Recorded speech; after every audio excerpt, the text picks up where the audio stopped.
Firman pengharapan untuk umat pengharapan. Kejadian 11. Adapun seluruh bumi satu bahasanya dan satu logatnya. Maka berangkatlah mereka ke sebelah timur dan menjumpai tanah datar di tanah Siniar. Lalu menetaplah mereka di sana.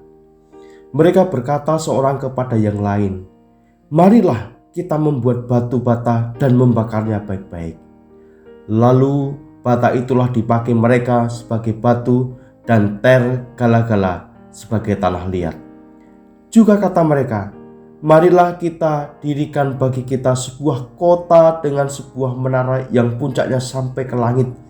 Dan marilah kita cari nama supaya kita jangan terserak ke seluruh bumi." Lalu turunlah Tuhan untuk melihat kota dan menara yang didirikan oleh anak-anak manusia itu. Dan ia berfirman, "Mereka ini satu bangsa dengan satu bahasa untuk semuanya. Ini barulah permulaan usaha mereka. Mulai dari sekarang, apapun juga yang mereka rencanakan, tidak ada yang tidak akan dapat terlaksana. Baiklah, kita turun dan mengacau balokkan di sana bahasa mereka, sehingga mereka tidak mengerti lagi bahasa masing-masing."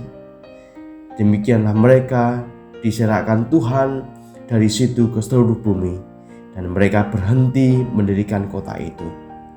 Itulah sebabnya sampai sekarang nama kota itu disebut Babel, karena disitulah dikacau balokkan Tuhan bahasa seluruh bumi, dan dari situlah mereka diserahkan Tuhan ke seluruh bumi. Inilah keturunan Sem. Setelah Sem berumur 100 tahun, ia mempernakkan Arpaksad 2 tahun setelah air bah itu. Sem masih hidup 500 tahun setelah ia mempernakkan Arpaksad, dan ia mempernakkan anak-anak lelaki dan perempuan. Setelah Arpaksad hidup 35 tahun, ia mempernakkan Selah.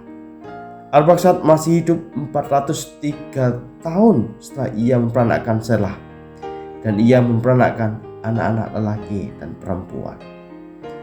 Setelah Selah hidup 30 tahun, ia mempernakkan Eber.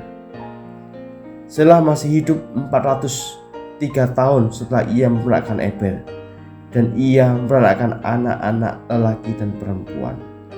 Setelah Eber hidup 34 tahun, ia mempernakkan Peleg. Eber masih hidup 430 tahun setelah ia mempernakkan Peleg, dan ia mempernakkan anak lelaki dan perempuan. Setelah Peleg hidup 30 tahun, ia mempernakkan Rehu. Peleg masih hidup 209 tahun setelah ia mempernakkan Rehu, dan ia mempernakkan anak-anak lelaki dan perempuan. Setelah Rehu hidup 32 tahun, ia mempernakkan Serug. Rehu masih hidup 207 tahun setelah ia mempernakkan Serug, dan ia mempernakkan anak-anak lelaki dan perempuan. Setelah Serug hidup 30 tahun, ia mempernakkan Nahor. Serug masih hidup 200 tahun setelah ia mempernakkan Nahor, dan ia mempernakkan anak-anak lelaki dan perempuan.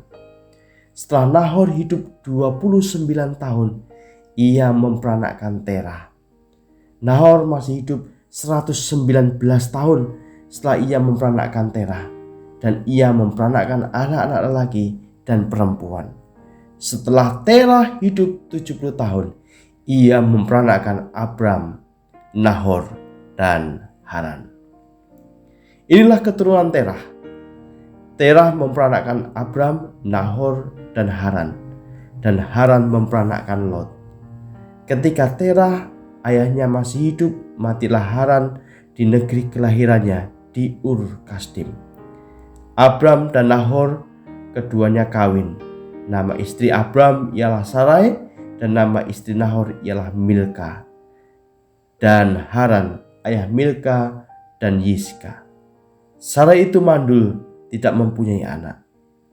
Lalu Terah membawa Abraham anaknya serta cucunya Lot, yaitu anak Haran, dan Sarai menantunya istri Abram anaknya.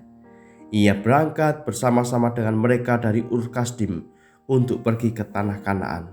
Lalu sampailah mereka ke Haran dan menetap di sana. Umur Terah ada 205 tahun, lalu ia mati di Haran.